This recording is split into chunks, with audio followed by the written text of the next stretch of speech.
जी हाँ, नमस्कार। कार्यक्रम अब शुरू हो रहा है।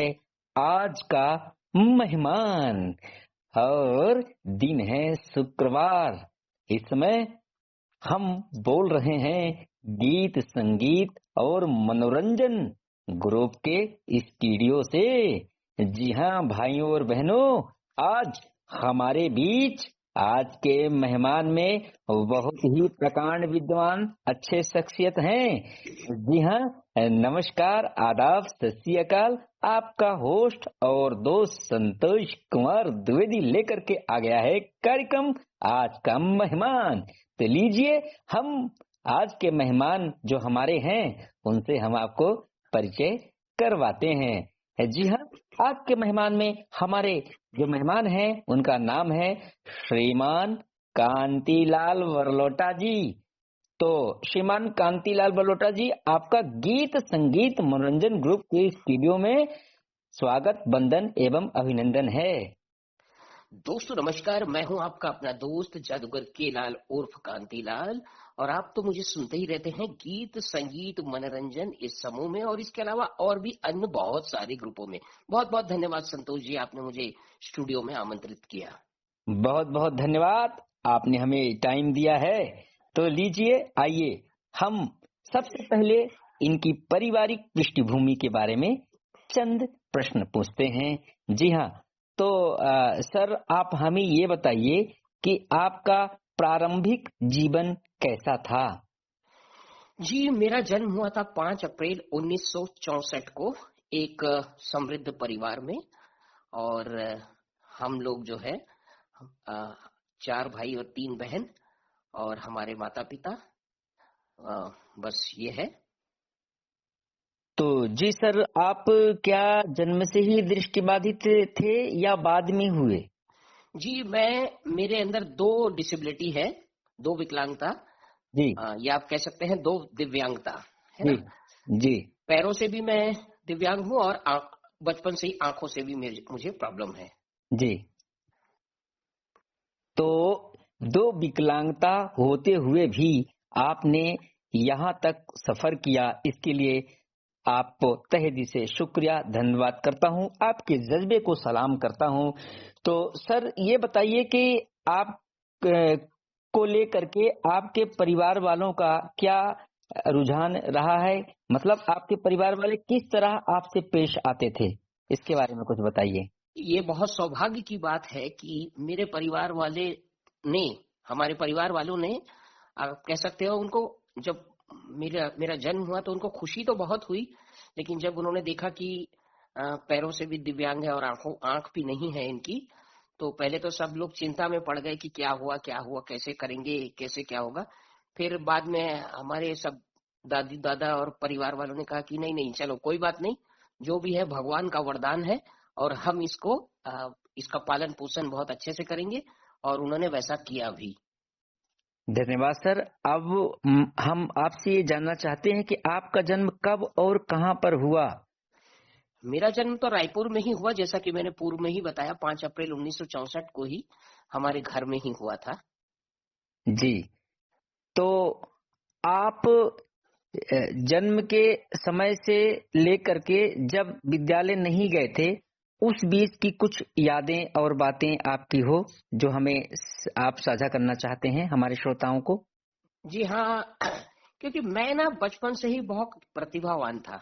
मुझे पढ़ने लिखने का बड़ा शौक था, और मुझे ये भी पता नहीं था और किसी को पता नहीं था कि ब्लाइंड लोगों का भी एक स्कूल होता है। लेकिन जी हमारे जो भाई बहन लोगों को पढ़ाने का टीचर आया करते थे उन दिनों, और वो उनको विषय पढ़ाते थे, तो मैं भी उनके साथ जाके बैठ जाता था। और वो लोग प्रश्नों के उत्तर नहीं दे पाते थे, लेकिन मुझे याद हो जाता था सुन सुन के, जब वो उनको डिक्टेट कराते थे या पढ़ाते थे, और मैं प्रश्नों के उत्तर दे दिया करता था कई बार। तो लगा यार, बोले इनको भी पढ़ाना चाहिए, सब लोग बोले, वो टीचर भी बोले, लेकिन घर वाले बोले यार कोई स्कूल भी नहीं है, कैसे किया जाए करके। तो फिर कहीं से पता लगा कि रायपुर में एक स्कूल खुला है ब्लाइंड लोगों के लिए। तब फिर मतलब भर्ती कराया गया वहां पे मुझे। जी। तो सर, आपके घर में आपसे सबसे ज्यादा प्यार कौन करते थे या करते हैं, और आपका सबसे प्यारा परिवार का कौन सा सदस्य है? देखिए, ये तो मेरे लिए बहुत मुश्किल काम हो जाएगा कि कौन मेरे लिए परिवार का सदस्य बहुत प्यारा है, क्योंकि मुझे सभी प्यारे हैं। और मतलब पहले तो घर का बहुत मुझे प्यार मिला शुरू में भी, और मेरी मम्मी पापा दादी दादा बुआ, और आप जानते हैं मेरा नाम मेरी बुआ ने ही रखा है जी। ये। और आज भी वो करीब 90 साल की है शायद वो, अभी उनकी उम्र, लेकिन वो आज भी है। अभी 3 बुआ थी मेरी, तो 2 तो चली गई, एक है अभी। तो उन्होंने ही मेरा नाम रखा था। और कांति का मतलब आप सभी जानते हैं, चमक, जी। चमकता सितारा जिसको उन लोगों ने कहा, और आज भी लोग कहते हैं। जी। तो ये मेरे लिए मतलब सभी लोगों का बहुत प्यार आज तक मिल रहा है मुझे, घर वालों का, आज तक। बहुत ही सौभाग्य की बात है कि आपके परिवार वाले आपको इतना चाहते हैं और इतना प्यार करते हैं।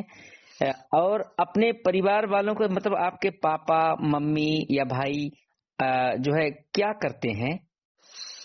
देखिए, पापा मम्मी तो अब नहीं है। जी। और उससे पहले मैं आपको ये बताना चाहूंगा कि मैंने खुद ने ही अपना व्यवसाय जो है वो किया है। जी। 1986 में हमने एक होटल का निर्माण किया था, और उसमें भी मैं बैठता था, वहां पे भी सहयोग करता था सबको। और हमारा वैसे तो अभी कपड़ों का बिजनेस है, और हम दूल्हे के कपड़े बनाते हैं, जी। सूट शेरवानी कुर्ता पैजामा। जी। और भतीजे भी हैं हमारे, वो भी उस व्यवसाय में लग गए हैं, और सभी लोग काम कर रहे हैं। और थोड़ा बहुत सहयोग, अब उतना तो, अब क्योंकि टेक्नोलॉजी आ गई है, तो थोड़ा बहुत सहयोग, मतलब जितना बन पड़ता है, थोड़ा जानकारी करते हैं उनसे कि क्या कैसे होता है, बस। बहुत बहुत धन्यवाद सर। तो साथियों, ये रहा हमारे कांतिलाल बरलोटा सर के पारिवारिक पृष्ठभूमि के बारे में आपने जाना। तो सर, हम इस अवसर पर ये जानना चाहते हैं कि आप अपने बचपन में कोई गीत जो आपको बेहद पसंद हो, एक कोई गीत आप हमें बता दें ताकि हम श्रोताओं को गीत सुनवाएं और हमारा आपका साक्षात्कार यूं ही निरंतर जारी रहेगा। तो अपनी एक यहाँ पर हम श्रोताओं को गीत भी सुनवाएं ना। देखिए, मुझे गायकों में रफी साहब बहुत पसंद है, जी। और उनका आप कोई भी गीत सुनवा सकते हैं। ठीक है, शुक्रिया। हम अवश्य श्रोताओं को रफी साहब का गीत सुनवाएंगे। तो जी हाँ, इस भाग में इतना ही। अभी हमारा साक्षात्कार जारी रहेगा, आप कहीं मत जाइएगा, दिल थाम के सुनते रहिए। आज के मेहमान में हमारे मेहमान कांतिलाल बरलोटा जी के संदर्भ में कुछ बातें, कुछ यादें। जल्दी ही फिर मिलता हूँ अगले संदेश में। शुक्रिया। भगवान भगवान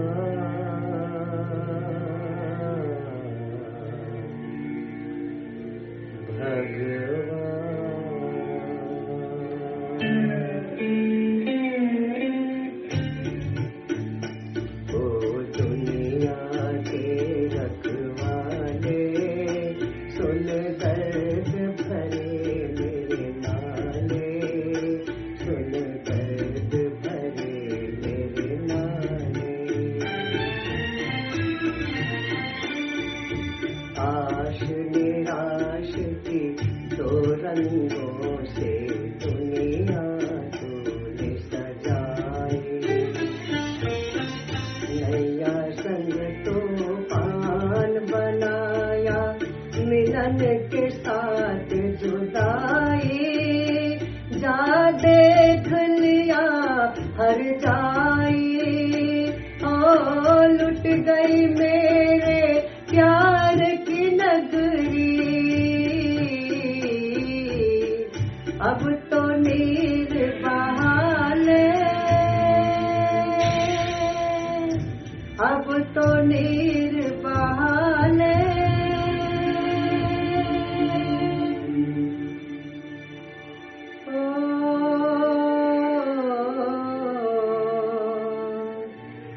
अब तो नीर बहाले।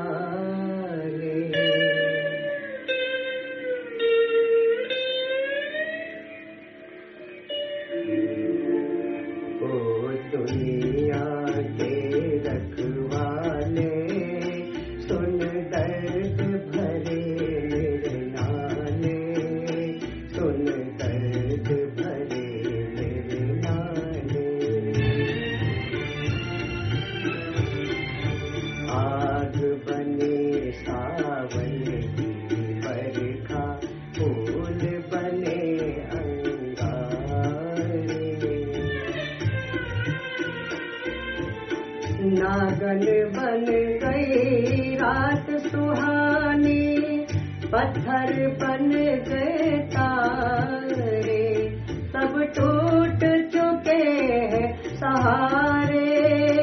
ओ जीवन अपना वापस ले ले, जीवन देने वाले दुनिया के रखवाले।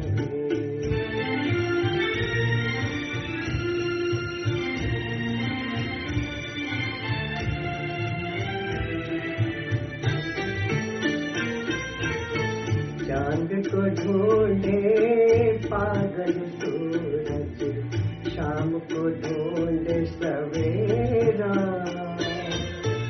मैं भी ढूंढूं उस प्रीतम को, हो न सका जो मेरा।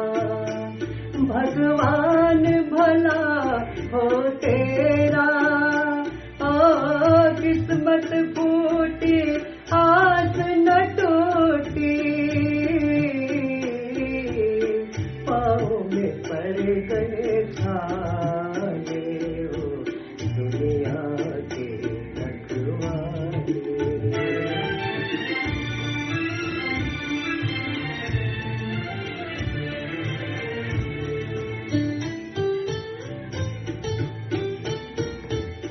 महल उदास और गलियां सोनी, चुप चुप है दीवानी, दिल क्या उजड़ा दुनिया उजड़ी, रूठ गई है बहारे, हम जीवन कैसे गुजारे।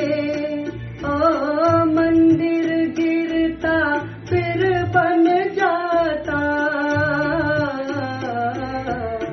दिल को कौन संभाले, दुनिया के रखवाले। सुन दर्द भरे नाले, सुन दर्द भरे नाले, ओ दुनिया के रखवाले, रखवाले, रखवाले, रखवाले।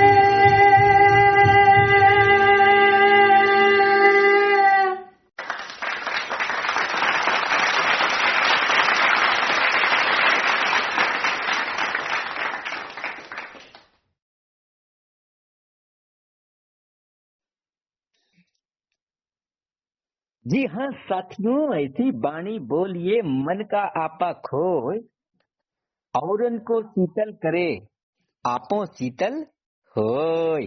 जी हाँ, आ गया हूँ दूसरे भाग में और साक्षात्कार चल रहा है हमारा। हम आज के मेहमान कार्यक्रम में आज हमारे मेहमान हैं श्रीमान कांतिलाल वरलोटा सर। तो एक बार फिर इनका मैं स्वागत बंदन अभिनंदन करता हूँ गीत संगीत और मनोरंजन के स्टूडियो में। तो चलिए अब हम आगे बात करते हैं श्रीमान कांतिलाल सर के शिक्षा दीक्षा के संदर्भ में। तो सर आपका एक बार पुनः स्वागत है स्टूडियो में। धन्यवाद धन्यवाद। तो हम आपसे ये जानना चाहते हैं कि पारिवारिक पृष्ठभूमि से आगे आपको शिक्षा दीक्षा कहाँ से आपकी प्रारंभ हुई, मतलब प्रारंभिक शिक्षा दीक्षा आपने कहाँ से शुरू की और उसमें किन किन कठिनाइयों का आपको सामना करना पड़ा? देखिए, मेरी प्रारंभिक शिक्षा जो है रायपुर में ही हुई 1971 में, दृष्टि एवं श्रवण बाधितार्थ विद्यालय रायपुर, जो कि पहले हमारा चौबे कॉलोनी रायपुर में था। और जैसा कि मैंने पूर्व में ही बताया था कि मुझे पढ़ने लिखने का बड़ा शौक था, तो कहीं से पता लगा कि एक स्कूल खुला है, तो पता फिर वही लोग हमारे घर आए और मेरा एडमिशन वगैरह हुआ। और बड़ा शौक था स्कूल जाने का, बढ़िया एक वो बैग हुआ करता था, उसमें हम कॉपी किताब ऐसी साइटेड बच्चों की लेके चले जाते थे और टिफिन बॉक्स लेके हम भर्ती हो गए भैया। पहली क्लास में, और 1 से लेके 5 तक हम ब्लाइंड स्कूल में पढ़े। उसके बाद एकीकृत शिक्षा योजना के अंतर्गत सामान्य बच्चों के साथ भी मेरी शिक्षा क्लास 6 से लेके क्लास 11 तक हुई। जी, आपके विद्यालय में आपके साथियों के साथ कुछ ऐसे लम्हे हो जिसमें आप सबसे ज्यादा खुश हुए और जिसमें सबसे ज्यादा आप दुखी हुए, उसके बारे में कुछ बताएं। अ, देखिए, वहां पर सबसे पहले तो 5 विद्यार्थी हमारे साथ आए थे, जी और उनके साथ अच्छे संबंध तो मेरे थे ही। लेकिन जैसा कि आप जानते ही हैं कि भाई दृष्टिबाधित लोग थोड़ा सा नटखट होते हैं, और बाल्यकाल में तो और उनसे कभी कभी झगड़ा भी हो जाया करता था, बहुत सारी बातों को लेकर मतलब बहुत कुछ हो ही जाया करता था। वो मुझे चिढ़ाया करते थे और मैं चिढ़ जाता था, जी। तो बस फिर वही चलता था सब कुछ। बाकी तो सब ठीक ठाक था, बढ़िया। आपके विद्यालय के जमाने में आपके कुछ ऐसे दोस्त जिन्हें आप अभी भी याद करते हैं या आपके साथ उनका बहुत अच्छा लगाव रहा हो, उनके बारे में कुछ बताएं।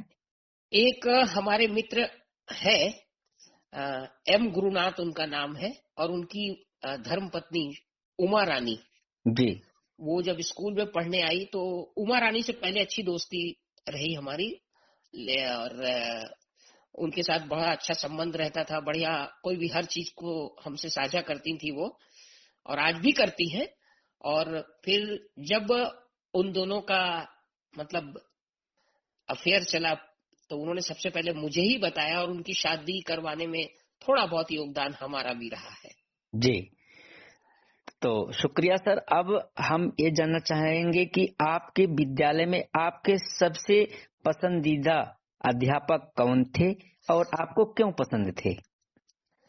वैसे तो देखिए, मैं यही बात फिर से कहूंगा कि सभी अध्यापक मेरे लिए बहुत प्रिय थे, लेकिन एक अध्यापक जो हमारी स्कूल में थे, जो कि मेरे संगीत शिक्षक भी रहे हैं, जी स्वर्गीय मोहन भाई राठौर उनका नाम, जिनका निधन 2023 अभी दिसंबर में ही हुआ। और जब वो स्कूल में आए तो उन्होंने मेरी प्रतिभा को पहचाना, जी और हर स्तर पर उन्होंने मुझे गाइड किया, और आज आपसे जिस बात कर पा रहा हूँ, ये सब उन्हीं की देन है, क्योंकि उन्होंने बहुत कुछ संगीत के अलावा बहुत कुछ सिखाया मुझे। चलिए, ऐसे गुरु जी को हम भी प्रणाम करते हैं।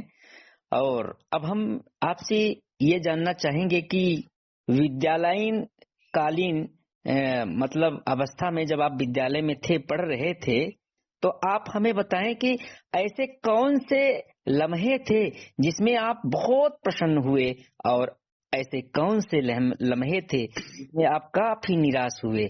इन दोनों बारे में, दोनों वाक्यों के बारे में हमें बताएं, हमारे श्रोताओं को।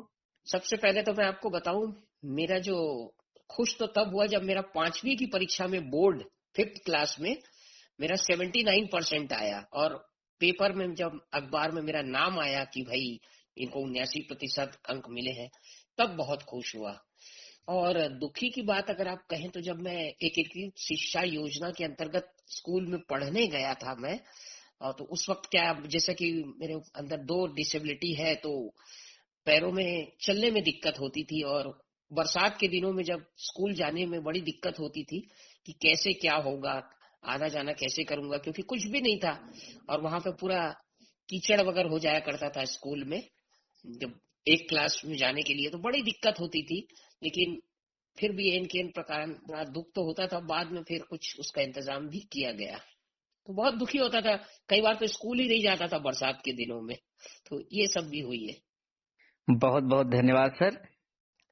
कौन कहता है कि आसमां में सुराग हो नहीं सकते, जरा एक पत्थर तबीयत से उछाल कर देखो यारों। जी हाँ, तो अब हम आपसे जानना चाहेंगे कि आपको खाने पीने में सबसे अच्छा क्या पसंद है, क्या आप ज्यादा पसंद करते हैं, और विद्यालय में ऐसा कौन सा व्यंजन बनता था जिसे आप चाव से खाते थे। विद्यालय में तो ऐसे कोई व्यंजन बनता नहीं था, क्योंकि हम डे स्कॉलर थे, घर से आना जाना करते थे। जी लेकिन मैं बहुत खाने का बड़ा शौकीन हूँ, और खासकर मुझे ना मिठाइयाँ बहुत पसंद है भाई।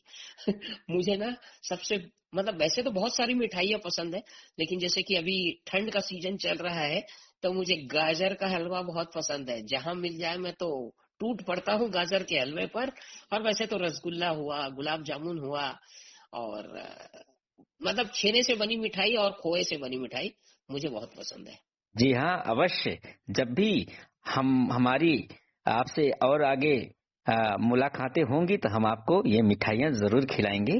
धन्यवाद, धन्यवाद। बहुत अच्छा लग रहा है आपसे बात करके हमें।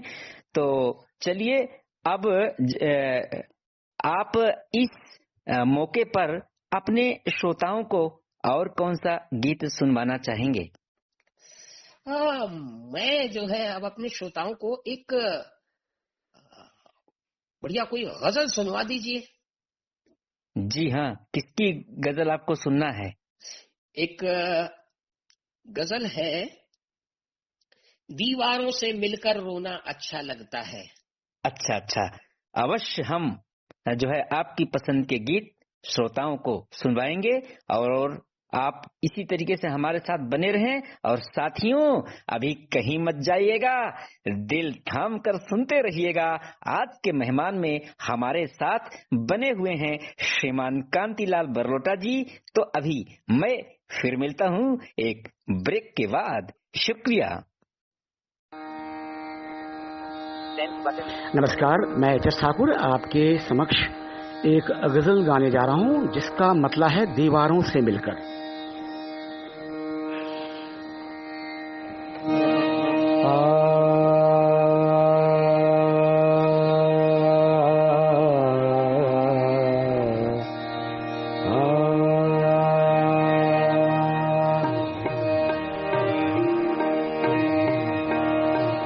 दीवारों से मिलकर रोना अच्छा लगता है, दीवारों से मिलकर रोना अच्छा लगता है। हम भी पागल हो जाएंगे ऐसा लगता है, दीवारों से।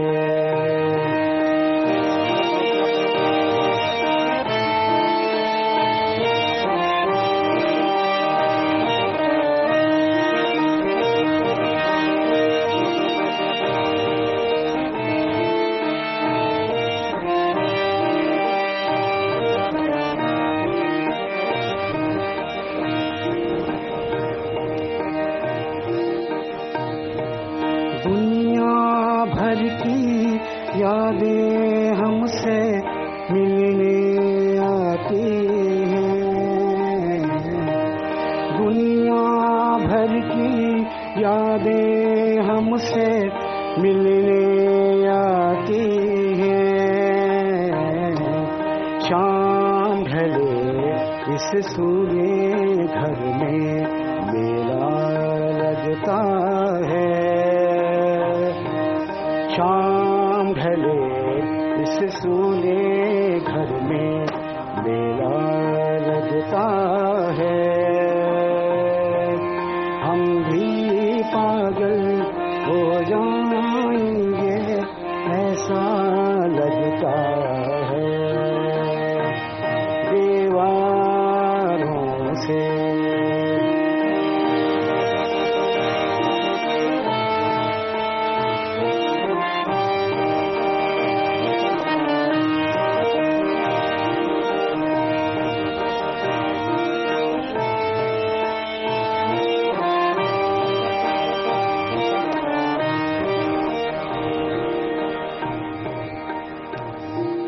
कितने दिनों के प्यासे होंगे यारों सोचो तो, कितने दिनों के प्यासे होंगे यारों सोचो तो। शबनम का कतरा भीगे, शबनम का कतरा भीगे दरिया लगता है। हम भी पागल हो जाएंगे ऐसा लगता है,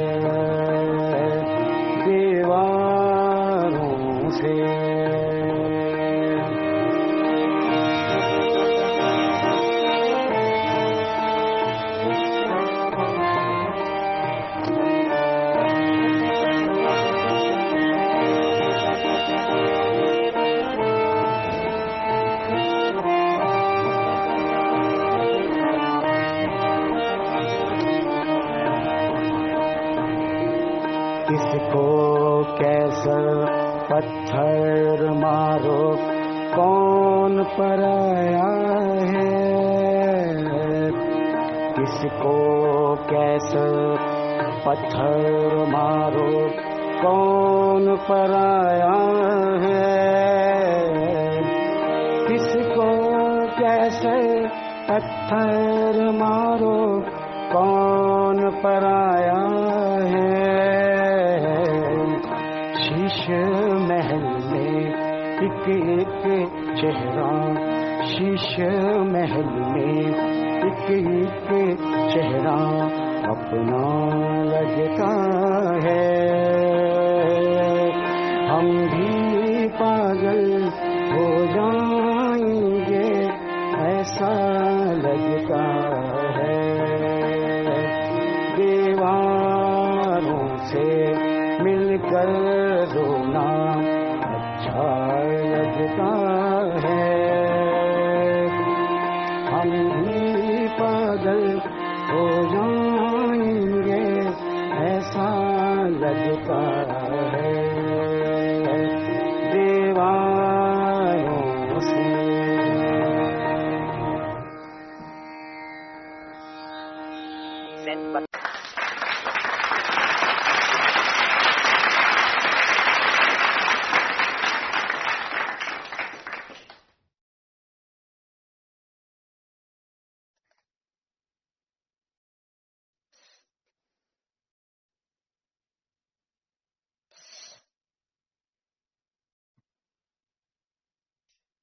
जी हाँ, लीजिए आ गया मैं एक बार फिर।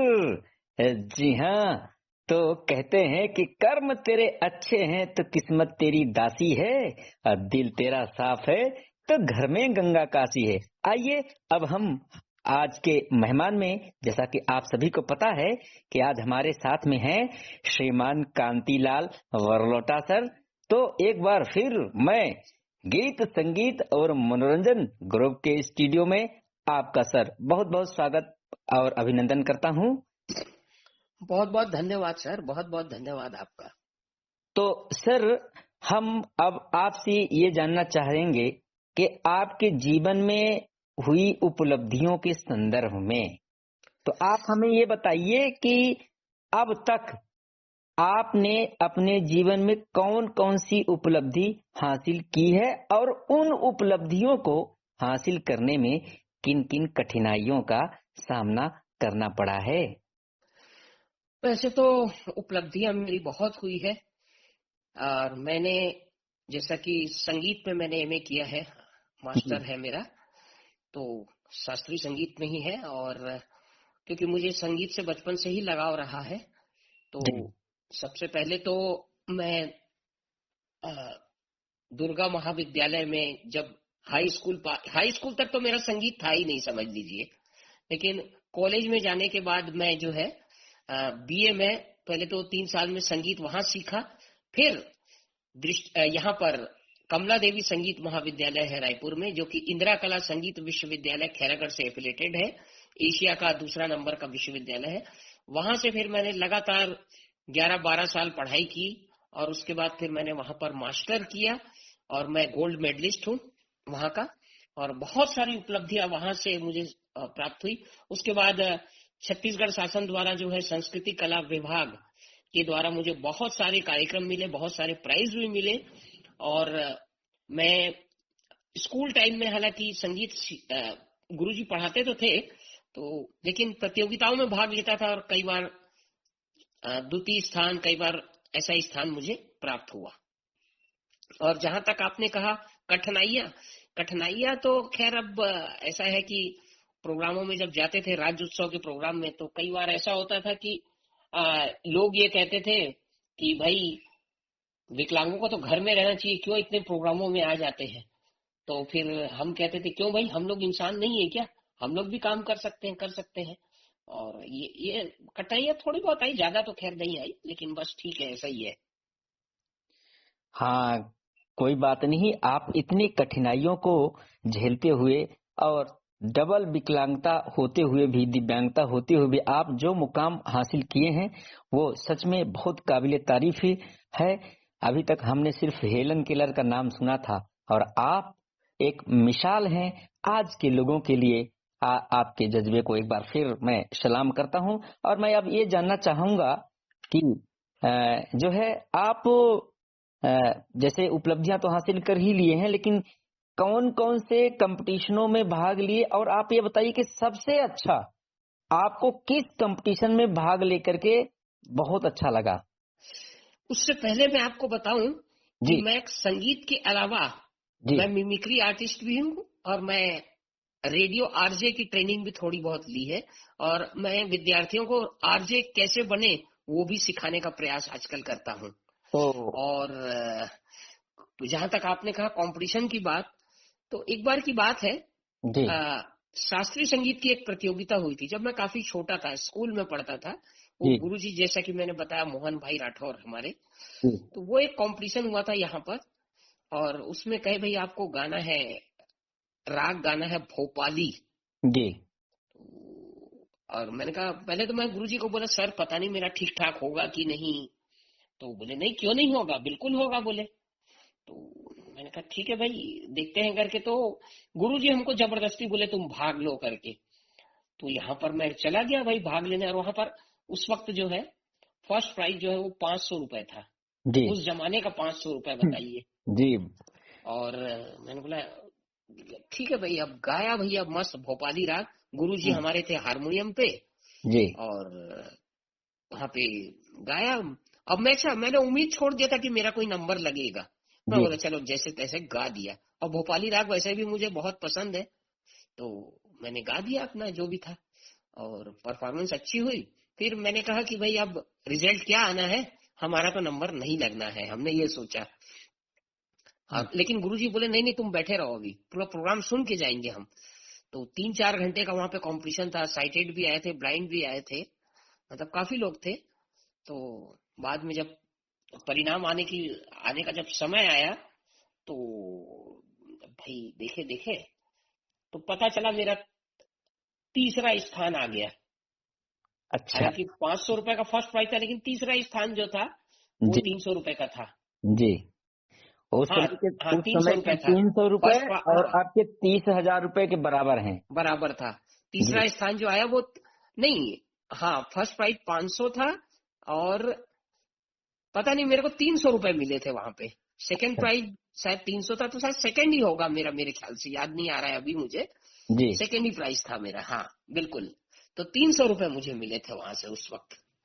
जी कहते जी हैं कि गुरु गोविंद दो खड़े काके लागू पाए, गुरु बलिहारी आपकी गोविंदियो बताए। जैसा कि मुझे सूत्रों से ये पता चला है कि आप बहुत अच्छे अध्यापक रहे हैं, अपने टाइम में लोगों को बहुत अच्छी तालीम दी है। तो आप अध्यापन कार्य में रहते हुए बताइए, आपका सबसे अ, पसंदीदा या सबसे प्यारा स्टूडेंट कौन रहा है और क्यों। हाँ, ये बिल्कुल जरूर बताऊंगा। हालांकि मेरे लिए तो सभी विद्यार्थी बहुत प्यारे हैं। और मैं सबसे पहले तो हमारे जो गुरुजी थे, उन्होंने एक बार मुझे 91 में 91 में साइटेड एक बच्ची को पढ़ाने का जुम्मा मुझे दिया, क्योंकि जी उनके पास समय नहीं होता था। जी तो गुरुजी ने कहा कि इस बच्ची को तुमको पढ़ा के इसका परीक्षा पास करवानी है। और उस वक्त मैं भी अध्ययन में था, मेरा भी बीम्यूज चल रहा था। जी मैंने कहा सर मुझे तो कुछ आता जाता नहीं है, मैं कैसे इसको पढ़ाऊंगा। अब वो जी बच्ची 8th क्लास में पढ़ती थी, आज भी उसका नाम याद है, एकता। जी तो मैंने कहा गुरुजी मैं इसको कैसे पढ़ाऊंगा, बोले आप करोगे, बोले मुझे मालूम है। तो मैंने कहा ठीक है भाई। और उस वक्त तो डोर टू डोर हम लोग जाके पढ़ाते थे बच्चों को। तो मैं चला गया वहां पे, और गया तो पढ़ाया, और उसको फर्स्ट डिवीजन पास करा दिया उसको। 4th जी ईयर का उसका था, और मेरा उस वक्त 5th ईयर चल रहा था। और उसके बाद फिर मैं 97 में ब्लाइंड बच्चों को पढ़ाने गया, और हमारी जो एक संस्था चलती है वहां के बच्चों को भी पढ़ाया। और इन लोगों को पढ़ाने के बाद काफी सब गुण के, एक मेरी विद्यार्थी थी जब मैं स्कूल में पढ़ाता था, और आज वो मुझे बहुत गर्व होता है कि चित्रकूट में वो बच्चों को पढ़ा रही है, और वो डॉक्टर ज्योति विश्वकर्मा के नाम से प्रसिद्ध है। जी और वो मतलब उसको पढ़ाने के लिए मुझे बहुत एड़ी चोटी का जोर लगाना पड़ा था, अच्छा, क्योंकि वो क्यों? मानती नहीं थी, उद्दंड। अच्छा, वो हाँ, उसको मतलब पीटता था मैं कि तेरे को हारमोनियम बजाना है, तेरे को गाना है, और वो कहती जी, थी नहीं मुझे तो नहीं, मैं नहीं करूंगी, नहीं करूंगी। तो मैं उसको कराता था, लेकिन आज उसका परिणाम ये है कि वो चित्रकूट में कम से कम पता नहीं कितनी उसकी सैलरी होगी, ये तो मुझे अब नहीं पता, लेकिन जो भी हो आज वो अपने मुकाम पर पहुंच गई है।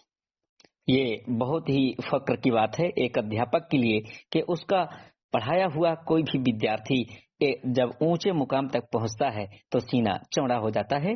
और बहुत ही अच्छी आपने बात कही है। अब मैं ये जानना चाहूंगा कि अध्यापन कार्य में ऐसे कौन कौन से क्षण रहे हैं कि जो आपने सोचा होगा कि हम और अच्छा कर सकते थे लेकिन कर नहीं पाए। इस संदर्भ में अपनी बात बताएं हमें। अ, करना तो मैं बहुत कुछ चाहता था अध्यापन के क्षेत्र में। होता ये है कि बच्चों में पेशेंस की कमी है, जी, उनमें पेशेंस बिल्कुल भी नहीं है। वो चाहते हैं कि जो कुछ है फटाफट मिल जाए, मतलब वो ना रियलिटी शो में जाना जल्दी से पसंद करते हैं। और मेरा उद्देश्य ये रहता है कि बेसिक से सिखाओ, है ना। मैं नींव बनाने की कोशिश करता हूँ, बिल्डिंग बनाने से पहले उसकी नींव अच्छी होगी तो बिल्डिंग भी अच्छी होगी। सही, लेकिन बिल्कुल सही। है ना, विद्यार्थी जल्दी से पहुंचने की, मैंने बहुत से बच्चों को कोशिश किया कि वो आगे बढ़े, क्योंकि उनकी आवाज बहुत अच्छी थी, लेकिन खेद के साथ ये कहना पड़ रहा है कि उन्होंने जो मैं चाहता था वो किया नहीं। तो बस यही कुछ है फिर। नहीं, आपने बहुत अच्छी बात कही है। और अपने अध्यापन कार्य में रहते हुए कुछ और भी बातें हमारे श्रोताओं को बताना चाहते हैं या जो आज के अध्यापन कर रहे जो शिक्षक गण हैं उनके लिए आपको कुछ सुझाव या संदेश। बिल्कुल, मैं बिल्कुल कहना चाहूंगा कि आजकल के जो शिक्षक हैं उनसे यही कहना चाहूंगा कि किसी भी बच्चे को अंधेरे में ना रखे, जो उसका सही एक्चुअल है, जो जैसा वो बच्चे कर रहे हैं वैसा ही उनको बताए, है ना। कई लोग क्या करते हैं कि बच्चों को चने के झाड़ में चढ़ा देते हैं कि जी, हाँ हाँ नहीं आप तो अच्छा गा रहे हैं, आप तो अच्छा कर रहे हैं, आप तो अच्छा कर रहे हैं।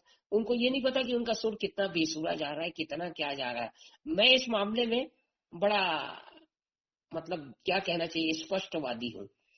मैं बिल्कुल, अगर कोई बच्चा नहीं गाता, भले उनको बुरा लग जाए मेरी बात का कि क्या बोल रहे हैं ये, मैं जी, तो बोल देता हूँ कि भाई आपका सही नहीं है, आपको आपको और प्रयास करने की आवश्यकता है। और मैं कई बार निर्णायक की भूमिका में भी रहता हूँ ना, तो अपने भी विद्यार्थियों को पीछे ढकेल देता हूँ।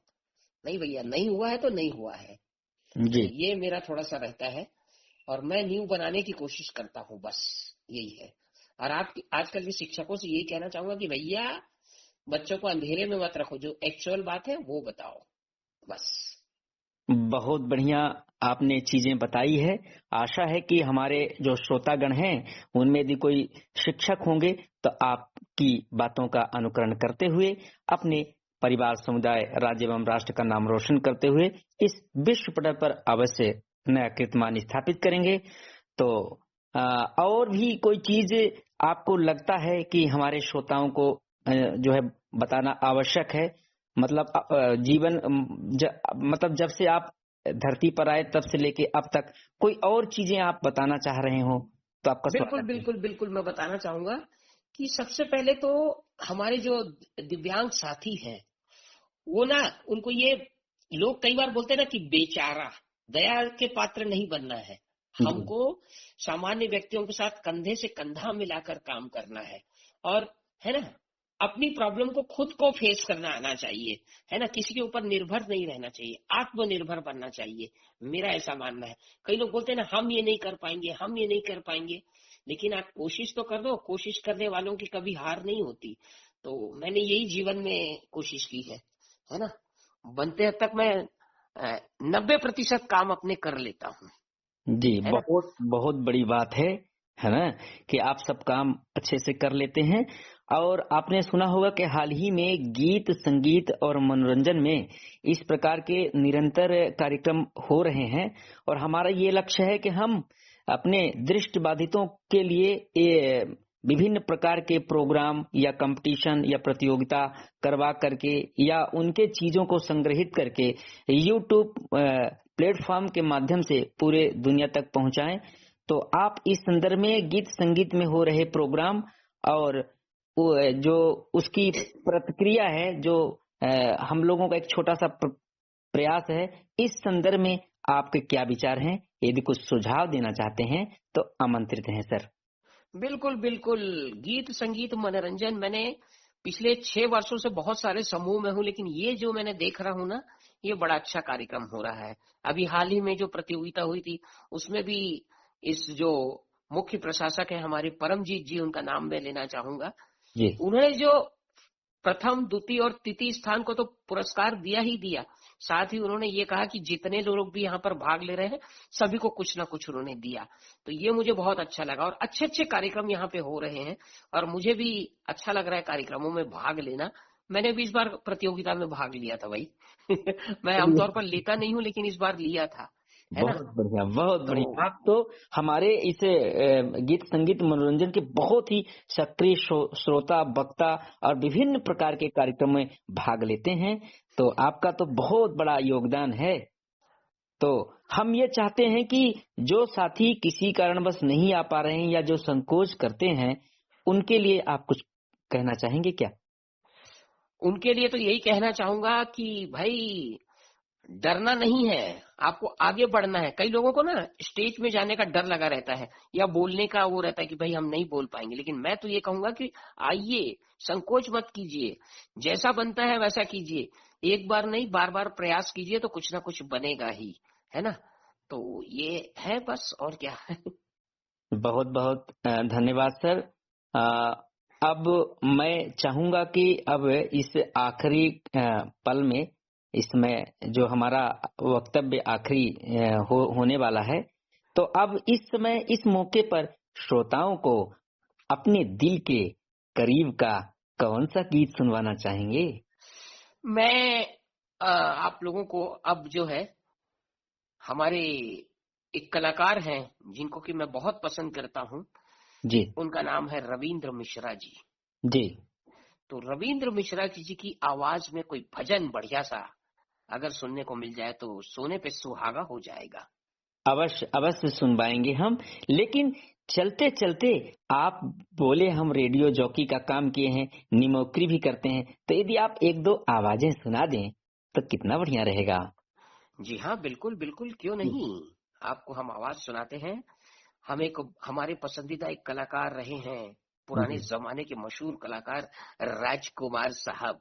जी। तो राजकुमार साहब के लिए हमने एक बनाया था कि जानी हम हैं राजकुमार, कभी पीछे मुड़ के नहीं देखते, हम सदा आगे ही बढ़ते रहते हैं, और हम सभी साथियों से यही कहेंगे कि जीवन में हमेशा आगे बढ़ें, पीछे मुड़ के कभी न देखें, क्योंकि हम हैं राजकुमार। बहुत बहुत धन्यवाद, बहुत बहुत धन्यवाद, बहुत अच्छी आपने निकाली है आवाज। और कोई आवाज निकालना चाहेंगे? जी हाँ, बिल्कुल, आपको जी सुनाते हैं हम। जी शत्रुघ्न सिन्हा साहब हैं हमारे। जी। चावल को आग कहते हैं, बुझी को राख कहते हैं, और उस आग से बनी बारूद को कहते हैं विश्वनाथ। इस देश में लाखों करोड़ों भेड़िए भी पैदा होते हैं, तब तक एक नहीं, हम काली के भक्त हैं, हमारा नाम है काली चरण। बहुत बहुत धन्यवाद। बहुत बढ़िया सर, बहुत बढ़िया, बहुत बढ़िया। और कुछ सुनाना चाहेंगे? और देखिए, मैं किशोर दा का भी बड़ा फैन हूँ। अच्छा अच्छा। तो किशोर दा का एक गीत था, उस पर एक कलाकार ने कभी बनाया था। आ, तो वो ऐसा था, वाह, मुझे जल्दी से दे दो खाना, मैंने कल से नहीं खाया खाना, भूख लगी भूख लगी भूख लगी। ऐसा है भाई। बहुत बढ़िया, बहुत बढ़िया सर, बहुत अच्छा लगा। और हमें बहुत खुशी है कि आप हमारे इस स्टूडियो में आए, अपना कीमती समय दिया हमें, तो इसके लिए आपका दिल से, हृदय से आभार प्रकट करता हूँ। आशा ही नहीं, अपितु पूर्ण विश्वास है कि जब जब हमें आपकी जरूरत पड़ेगी, आप इसी तरीके से हमारे साथ जुड़ते रहेंगे, हमें अपना अनमोल समय देते रहेंगे। तो बहुत बहुत शुक्रिया, आज के मेहमान कार्यक्रम में आप हमारे साथ जुड़े और अपना कीमती समय दिया, इसके लिए एक बार फिर हृदय से धन्यवाद करता हूँ। आपका भी बहुत बहुत धन्यवाद। जी हाँ साथियों, तो चलते चलते यही कहूंगा कि खड़ा हिमालय बता रहा है डरो न आधी पानी में, खड़े रहो तुम अविचल होकर सब संकट तूफानी में, और डिगो न अपने प्रण से तो तुम सब कुछ पा सकते हो प्यारे, तुम भी ऊंचे उड़ सकते हो, छू सकते हो नभ के तारे। जी हाँ, हर सवाल का हल निकलेगा, आज नहीं तो कल निकलेगा, करो भरोसा यदि खुद तुम तो अंधियारा भी चल निकलेगा। इन्हीं चंद लाइनों के साथ आज के मेहमान कार्यक्रम को मुझे समाप्त करने की इजाजत दीजिए, अनुमति दीजिए। आपका होस्ट और दोस्त संतोष कुमार द्विवेदी फिर मिलूंगा कभी न कभी इसी प्रोग्राम में, जिसका नाम है आज का मेहमान। और एक बात और बताना चाहूंगा साथियों, भाई और बहनों, कि यदि ये कार्यक्रम आपको पसंद आता है तो हमारे इस YouTube चैनल को अधिक से अधिक संख्या में सब्सक्राइब करें, प्रस्तुतियों को लाइक करें और अन्य दोस्तों के साथ शेयर अवश्य करें। शुक्रिया, बहुत बहुत धन्यवाद श्रीमान कांतिलाल बरलोटा सर, आपका धन्यवाद।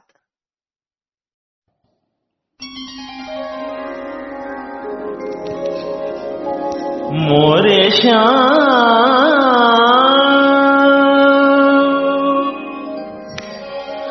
घन श्याम राधे श्याम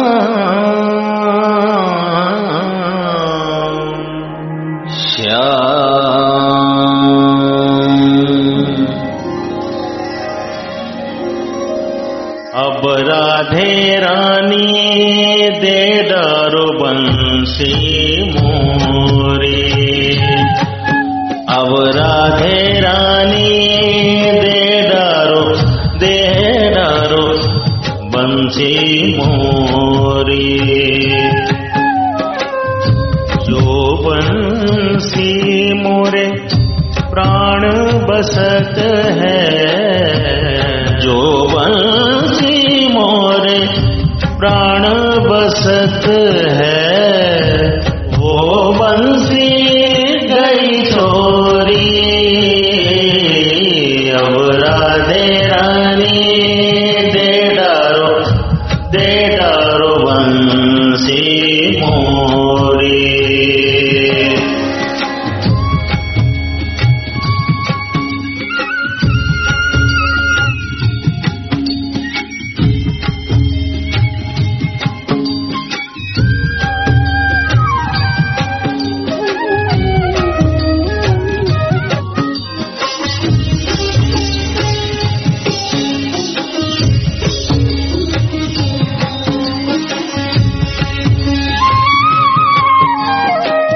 कैसे मैं गाऊं राधे कैसे बजाऊं, कैसे मैं गाऊं राधे कैसे बजाऊं, कैसे मैं लाऊं गैया घेरी,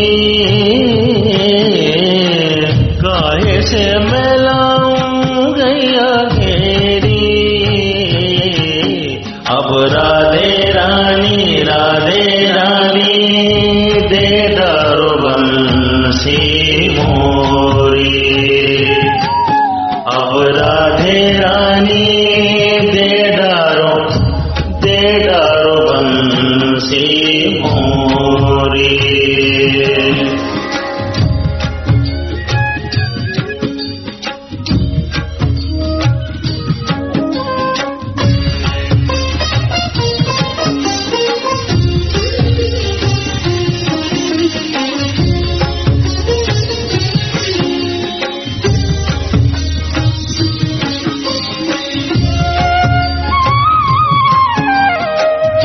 मुख से तुम गाओ कान्हा कर से बजाओ, मुख से तुम गाओ कान्हा कर से बजाओ, लकुटी से लाओ गैया घेरी, लकुटी से लाओ गैया घेरी,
बंसी लेकर छोड़ी।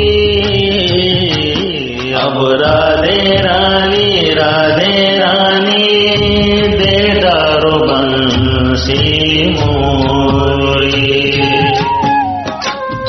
जो बंसी मोरे प्राण बसत है, जो बंसी मोरे प्राण बसत है, वो बंसी गई छोरी।